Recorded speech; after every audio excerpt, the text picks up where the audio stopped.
আমরা কারো জন্মদিন পালন করি না, অর্থাৎ অনেকে নবীর জন্মদিন হিসেবে পালন করে।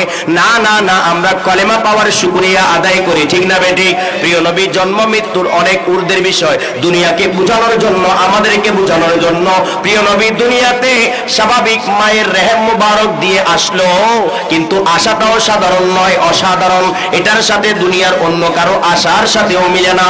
এরপরও আল্লাহর বিধান অনুযায়ী আল্লাহ দুনিয়াতে আমরা যেভাবে মায়ের গর্ভ দিয়ে আসি, আল্লাহর প্রিয় নবীকে মায়ের রেহেম মুবারক দিয়ে আমাদেরকে দান করেছেন।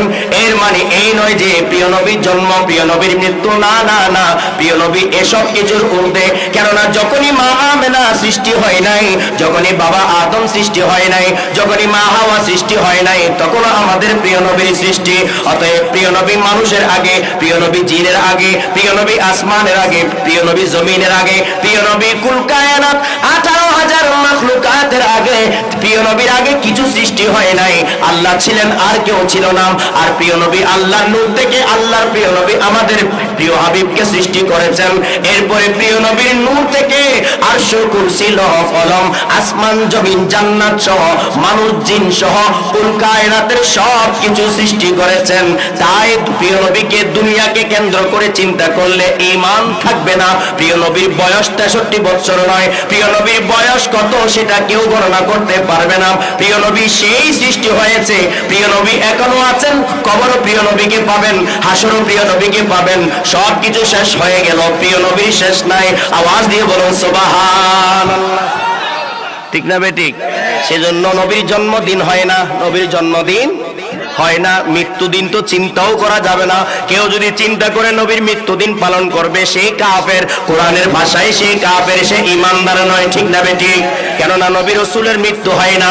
নবী রাসূলের মৃত্যু হলে হযরত ঈসা আলাইহিস সালাম আসমানে চলে গেলেন, আবার দুনিয়াতে আসবেন কিয়ামতের আগে। নবী রাসূলের মৃত্যু হয় না। আল্লাহর নবী বলেন ফা নাবিয়ুল্লাহি হাইয়ুন, সকল নবী রাসূল আপন আপন জায়গায় জীবিত।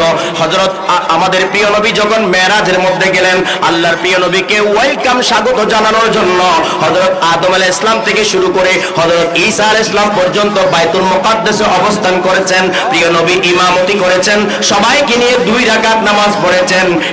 এর অর্থ হলো প্রিয় নবী শুধু হায়াতুন নবী নন, সকল হায়াতের মূল হায়াত। আর অন্যান্য নবীকে হায়াতুন নবী হিসেবে বিশ্বাস করতে হবে। আওয়াজ দিয়ে বলুন সুবহানাল্লাহ, ঠিক না বেটি? সেজন্য দুনিয়া হিসেবে চিন্তা করলে ঈমান থাকবে না। জন্ম মৃত্যু শব্দ শানে রিসালাতে ব্যবহার করা, বলেন না, করা যাবে না। এই শিক্ষাগুলো পাওয়ার জন্যই তো এই মাহফিল, ঠিক না বেটি?